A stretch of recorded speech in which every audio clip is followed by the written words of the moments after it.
This is Global Signals by Andrew Dremen, deep dives and insights about retail and FMCG. Exactly. So we are pulling from a really fascinating August 2026 post today. It's from Andrew Dremen's Global Signals blog.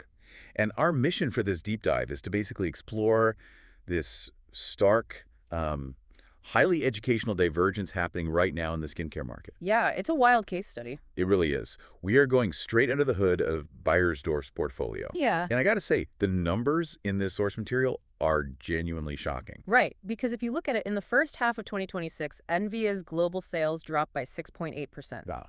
Yeah, 6.8%. But then, in that exact same time frame, within the same parent company, Beiersdorf's Derma division, which, that includes Eucerin and Aquaphor, that division actually grew by 7.8%. That is just such a crazy contrast. It is. And the drag from Nivea's decline was actually so heavy that Beiersdorf was forced to cut its corporate financial guidance for the entire year. Because of that one brand. Exactly. Yeah. Based almost entirely on the drag from Nivea. Which is just massive news because, think about it. If you are an FMCG executive right now trying to figure out your next quarter, or, even if you are just someone who occasionally navigates the grocery store aisles and wonders why your favorite lotion is missing, this deep dive is going to serve as a masterclass. Oh, absolutely. It really shows you exactly why nostalgia and, legacy brand awareness will no longer protect a company's pricing power. Yeah, those days are completely over. The market has totally shifted. But let me just push back for a second. I want to challenge that initial shock value, the 6.8% drop, because I'm just trying to wrap my head around it. Sure. How does a huge, ubiquitous global brand, the famous blue tin, how does it bleed that much revenue in just 6 months? It sounds like a consumer boycott, right? Yeah, exactly. Did millions of people just coordinate and say, we are not buying the blue tin anymore? Yeah. Or are we looking at something deeper in the plumbing of the retail supply chain? Because I know the author focuses heavily on the mechanics of how products actually reach the shelves. Yeah, you are hitting on the most crucial distinction in the entire text here. The author separates this into two very specific metrics. So you have sell-in, and then you have sell-out. Right. And sell-in refers to the factory shipments. So that's the pallets of product moving from Beiersdorf's warehouses to the actual retailers. Oh, right, the wholesale side. Right. And then sell-out refers to the actual register sales, meaning, when a consumer scans the item and physically takes it home. Got it. So that dramatic 6.8% plunge we were talking about, that is primarily a collapse in sell-in. Oh, wait, so the factory shipments dropped. Exactly. The factory shipments basically came to a grinding halt. And the text highlights three very specific commercial friction points that caused this. So it's a plumbing issue. The pipes clogged before the product even reached the store. Yes, exactly. So what caused the blockage? What's the first friction point? Well, the primary catalyst was this really brutal standoff over pricing. Yeah. European supermarket chains fought aggressively, and I mean aggressively, against brand price increases. Oh, I see. Yeah, so Beiersdorf demanded higher wholesale prices, right, to protect their margins. And the retailers essentially just said no. Wow. They just refused. They did. And this escalated from, polite boardroom negotiations into severe contract disputes, which ultimately led to listing suspensions. So the retailers just pulled them from the shelf. Right. The retailers wielded their ultimate weapon. They simply refused to stock the product at the prices Beiersdorf was demanding. That is, I never fully considered the leverage retailers hold in that dynamic. If you've walked into a supermarket recently and noticed the shelves look a bit emptier, this is why. Oh, yeah. It's totally a negotiation tactic. The retailer is literally using the empty shelf to force the manufacturer's hand. Exactly. And they can afford to play hardball because they have a backup plan, which we will definitely get to in a minute. Right. But that contract dispute was just the first friction point. The second factor really compounds the first one. Retailers aggressively reduced their store inventory levels across the board. Just general inventory. Yeah, they did this specifically to cut their working capital. Okay, meaning they don't want their cash frozen in the form of hundreds of lotion boxes just sitting in a back storage room. Precisely. In a really complex economic environment, cash fluidity is everything. Right. A pallet of Nivea sitting in a warehouse is basically dead money until someone actually buys it. That makes total sense. So retailers leaned their operations out to the absolute bone. They ordered significantly less stock from the factory, which drastically reduced that sell-in number even further. Man, so you have the contracts fights, and then you have retailers tightening their belts on top of that. Yeah. And then there's the third friction point. Okay, what was that one? This one is purely environmental, but it had a massive operational impact. There was an unusually cold and wet spring weather pattern across Western Europe. Oh, wow. Weather. Yeah, weather. It significantly delayed the summer sun care buying season. And Nivea makes a ton of sunscreen. Huge volume driver. But retailers simply didn't place their usual spring orders because nobody was going to the beach. Right, if it's freezing and raining, nobody's buying SPF 50. Exactly. So when you combine the contract disputes, the retailers slashing their working capital, and then terrible weather-killing sun care orders, it's really no wonder the factory shipments just fell off a cliff. Yeah, the 6.8% drop makes complete sense now. But what about the sellout? What were the actual shoppers doing with the inventory that did actually survive the contract fights and make it to the shelf?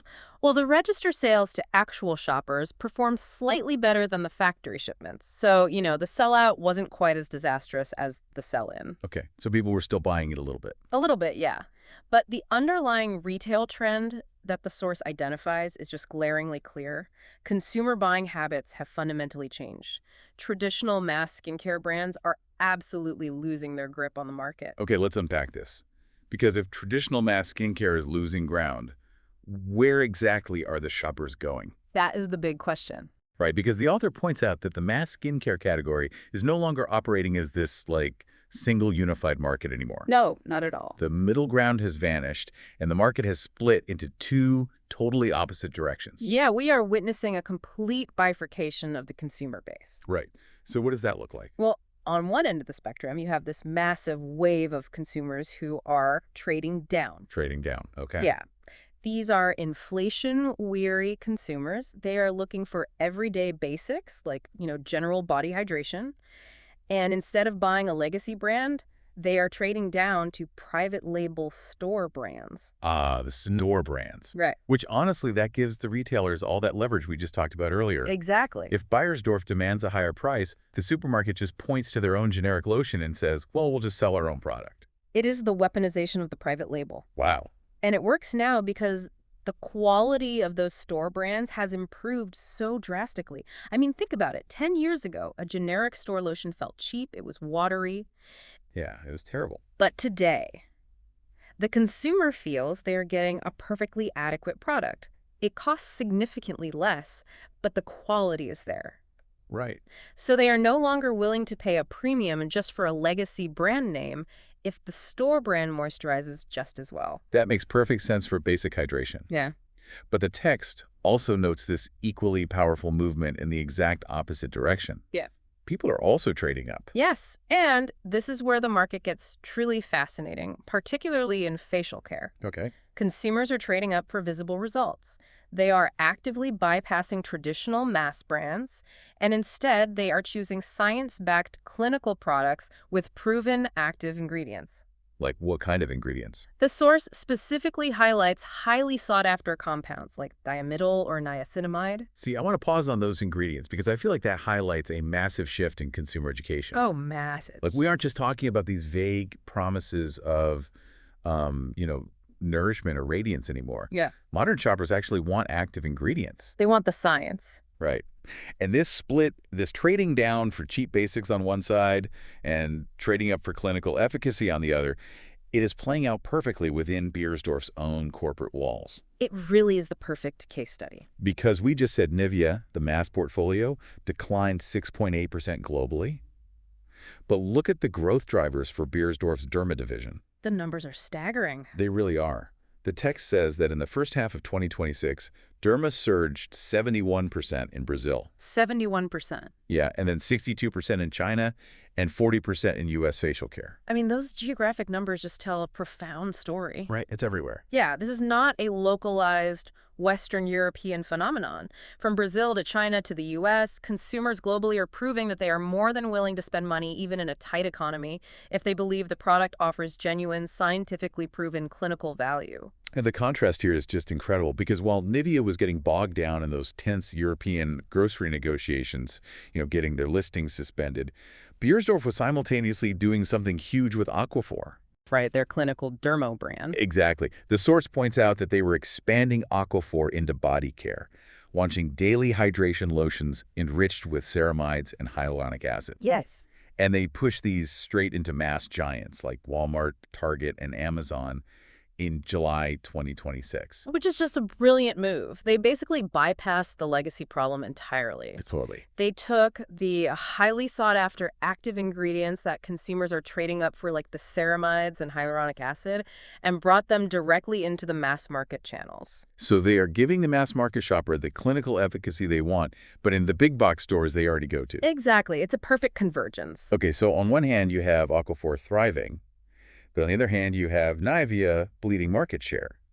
So facing this crisis, how is executive management actually responding to the top-line decline? Well, management announced this emergency 18-month turnaround plan. Okay, 18 months. Right. And the centerpiece of this strategy is that they are dumping an extra 100 million euros into media spend and consumer activation in the second half of the year. Wait, I have to challenge the logic of that. Oh, please do. So they are losing shelf space because retailers are fighting price hikes. And consumers are actively migrating away from basic formulas toward clinical ingredients. Right. And management's grand solution is to just throw 100 million euros at marketing. Yep. That's the plan. I mean, isn't that just a basic formula like putting an expensive new coat of paint on a house with a crumbling foundation? Like throwing 100 million at a basic moisturizer from 1911. Yeah, it's wild. The author points this out too, right? That executives are confusing historical brand awareness with current pricing power. Yes, the source argues that very forcefully. They are falsely assuming that just because they have a famous blue tin from 1911, it somehow guarantees shelf dominance forever. Right. Like nostalgia is some sort of shield. Exactly. And the tactical execution of this plan makes it even more questionable. How so? So tactically, part of the strategy involves Nivea expanding its presence on TikTok Shop across Germany, France, and Italy. Okay, TikTok Shop. Yeah, they are actively building creator live stream studios for direct in-app shopping. Well, see, on the surface, that sounds kind of smart. It sounds modern. Yeah, it sounds like they are trying to reach Gen Z getting into live social commerce. Right. But what's fascinating here is how the author critiques this specific TikTok strategy. Expanding to a new digital channel like TikTok only works if you have the right product. Okay, meaning what? Meaning, live social commerce is entirely driven by demonstration. Oh, right. If your core product only offers basic hydration without strong functional benefits, well, live social commerce will only make consumers realize faster that your formula hasn't evolved. That makes total sense. Like, what are you going to demonstrate on a live stream? Hey, guys, look, it's wet and now my skin isn't dry. Exactly. Modern shoppers want active ingredients. They do not want generic moisturizing claims. They want to see a serum instantly hydrate or a niacinamide treatment visibly reduce redness on camera. You can't just live stream a basic generic lotion and expect people to buy it on TikTok. No, it exposes the weakness of the product in real time. Wow. Okay, so I want to pivot the conversation a bit here from Nivea's specific struggles to the broader implications, because obviously there's a lot to learn here.